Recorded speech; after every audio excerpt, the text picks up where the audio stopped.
Shalom, shalom, je suis gentille, a woman without limit. Je vous souhaite la bienvenue sur Sobi World TV School of Wellbeing, l'école du bien-être. Aujourd'hui, nous allons explorer ensemble un sujet profond et essentiel. Un sujet souvent ignoré, mais qui touche chacun d'entre nous au cœur. Le bien-être émotionnel, l'anxiété, la dépression et ses blessures invisibles qui façonnent nos vies et notre société rwandaise surtout. Préparez-vous à un voyage intérieur, un voyage qui questionne, qui émeut et surtout qui ouvre la voie à la guérison. Il y a des maladies qui font du bruit et il y a des maladies qui se soignent par le silence, jusqu'au jour où ce silence devient mortel. Aujourd'hui, je ne viens pas parler d'un virus, non. Je ne viens pas parler non plus d'un cancer du corps. Je viens parler du bien-être, pas celui des discours, pas celui des statistiques, mais celui du cœur humain. Car le bien-être, c'est pas seulement manger, travailler, avancer. Non. Le bien-être, c'est pouvoir respirer intérieurement, c'est vivre sans avoir peur de ce que l'on ressent, sans avoir peur de ce que l'on sait, sans avoir peur de ce que l'on ne peut pas dire. Aujourd'hui, je viens parler de l'anxiété, de la dépression, du désespoir et de la honte qui détruit notre pays, le Rwanda, notre société rwandaise. Irimira dondi dondi. Pas en théorie, mais dans la chair des Rwandais. Définissons un peu le mot bien-être et soyons honnêtes sur cette définition. Le bien-être n'est pas le silence. Le bien-être n'est pas l'obéissance. Le bien-être n'est pas l'absence de bruit. Non. Par contre, le bien-être, c'est un équilibre vivant entre ce que l'on ressent et ce que l'on vit. Ce que l'on a le droit d'exprimer sans peur. Quand une société assure la sécurité des corps, mais laisse les âmes sous tension permanente, elle produit des citoyens fonctionnels, mais intérieurement épuisés. Birumvikana. Et cela, ça engendre les maladies invisibles. Et c'est là c'est là que naissent les maladies invisibles. Kandi izo ndwara invisible, kimwe cya kabiri, even more than that, y'Abanyarwanda barazigendana. Baragendana izo maladies invisibles. Umuntu arapfa ahagaze, akaba igishushushungwe.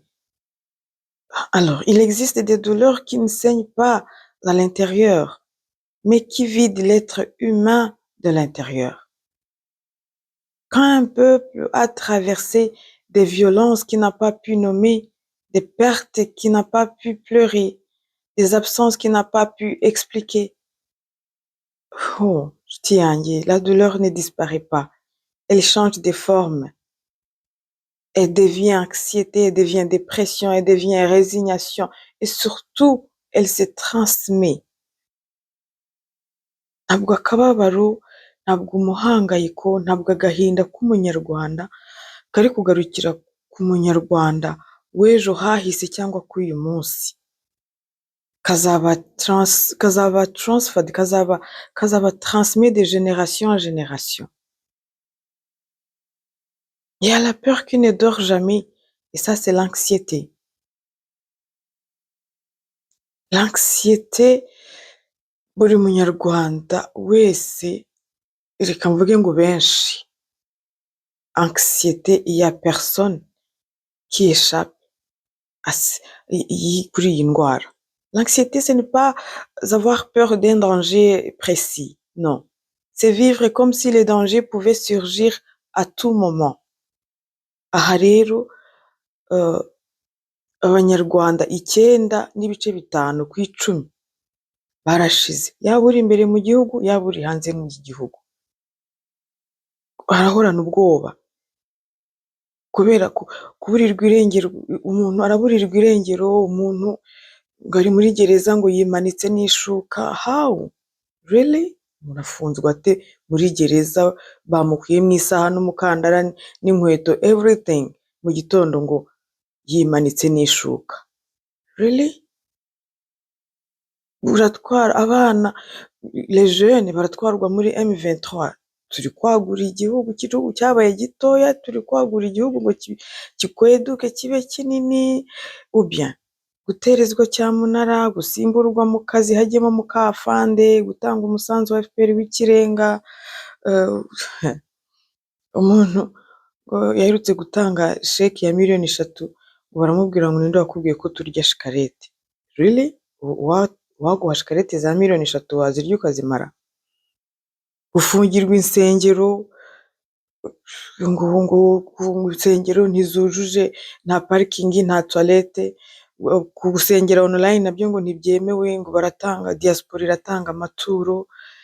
Eske urusengero rwa online narwo rukeneye parikingi n'ubwiherero? Amaturo agahindukamo ngo bari gufasha imitwe irwanya leta. Why? Kubera iki iyo paranoia? Ni bya bikomere invisible umunyarwanda wese afite, ab'umwana, ab'umukuru, ab'ukomeye, ab'uworoheje. Ese ko imbere y'Imana nta woroheje nta n'ukomeye? Kuvuga ibitaryoheye amatwi leta, yoza leta ninde? Leta ni umuntu, leta ni ahantu, leta ni abantu. Quand un enfant a vu des hommes emmenés sans explication, des jeunes enrôlés sans choix, des familles séparées sans réponse, son corps apprend une leçon, une et une seule leçon.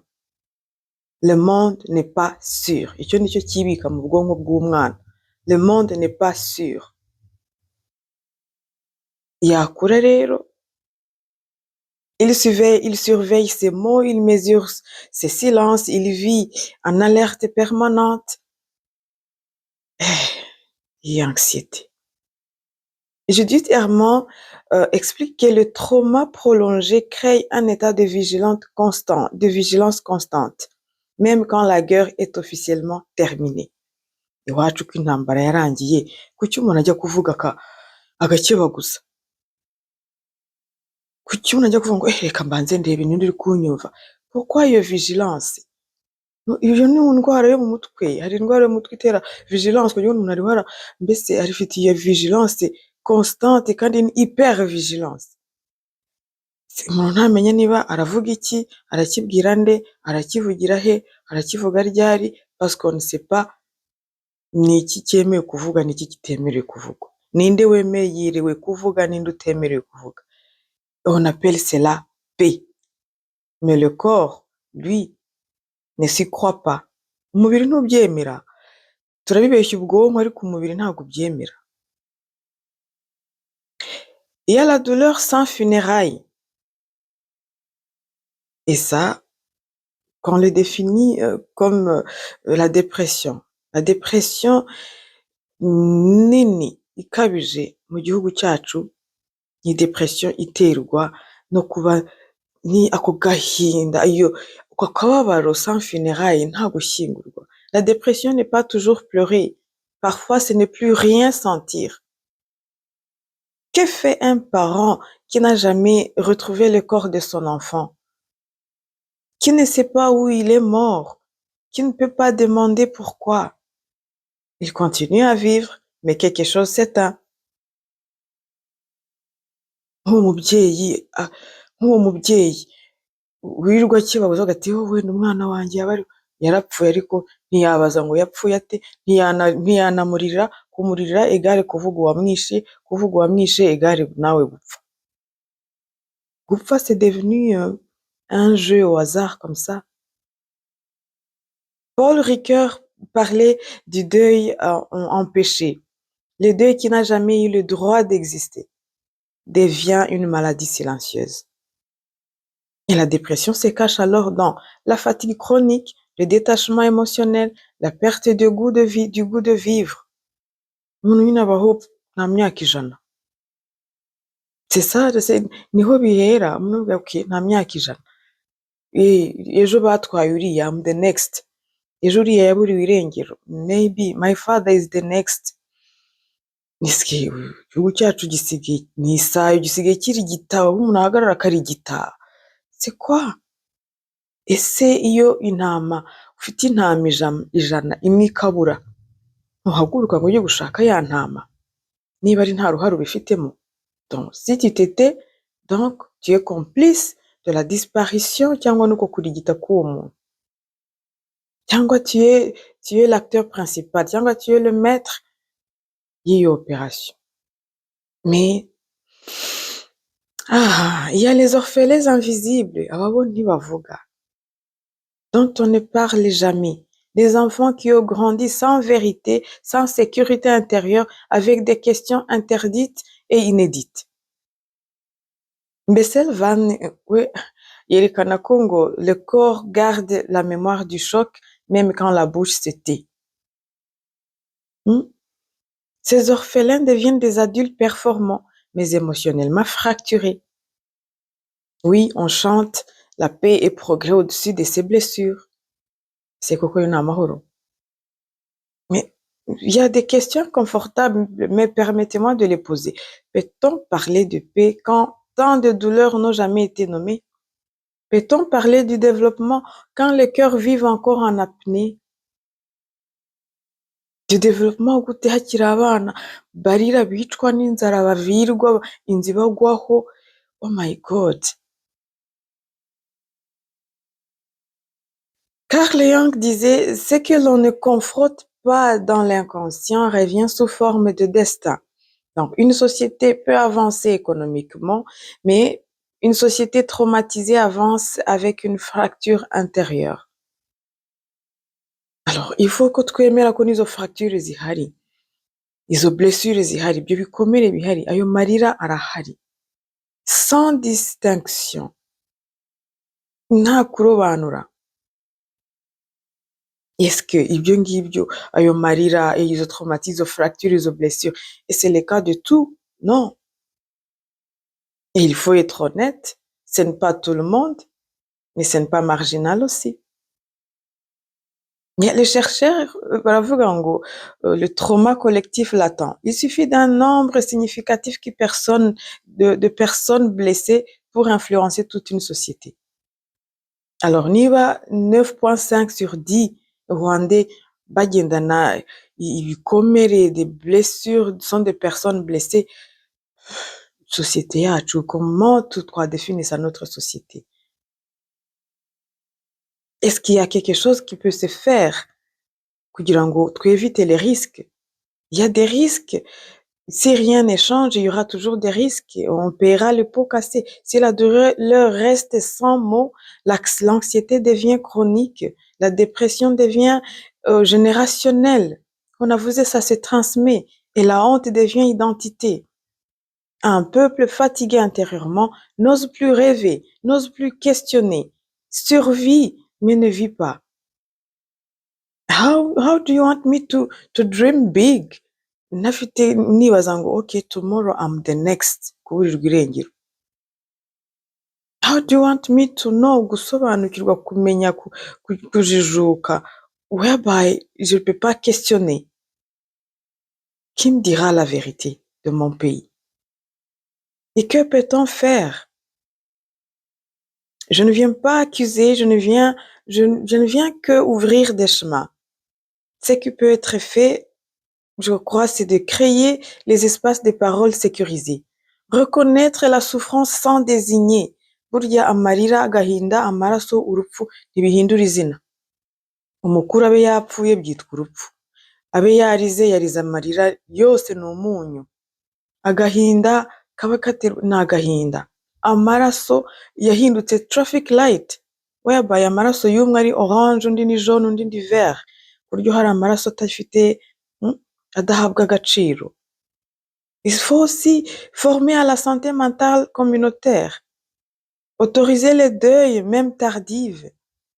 Buri munyarwanda agira uburenganzira bwo kurira uwe, mbuza kuririra uwawe ariko wimbuza kuririra uwanjye.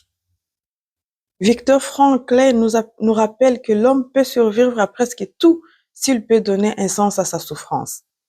Mu gihe umuntu ataraha sens ya souffrance ye, nta kubaho kuriho. On peut tolérer tout. Ariko umuntu ataramenya ariko ni ibiki biri kumbabaza, na muganga iyo ataramenya indwara ufite ntibivamo. Alors, les blessures tuent ne disparaissent jamais. Elles attendent et parfois elles attendent les enfants. La vraie paix commence quand le cœur humain peut respirer. Parler, c'est ne pas détruire. Parler, c'est commencer à guérir. Munyemerere, avant de nous quitter, je voudrais rappeler ceci. Le silence n'est pas toujours un choix. Parfois, c'est une stratégie de survie.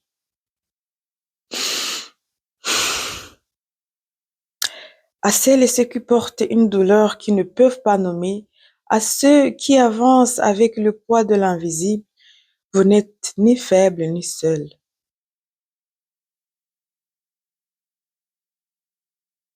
Parler quand on peut, se taire quand on doit, mais ne jamais renoncer à sa dignité intérieure. Merci d'avoir écouté avec le cœur, merci d'avoir tenu jusqu'au bout, même si certains mots ont remué.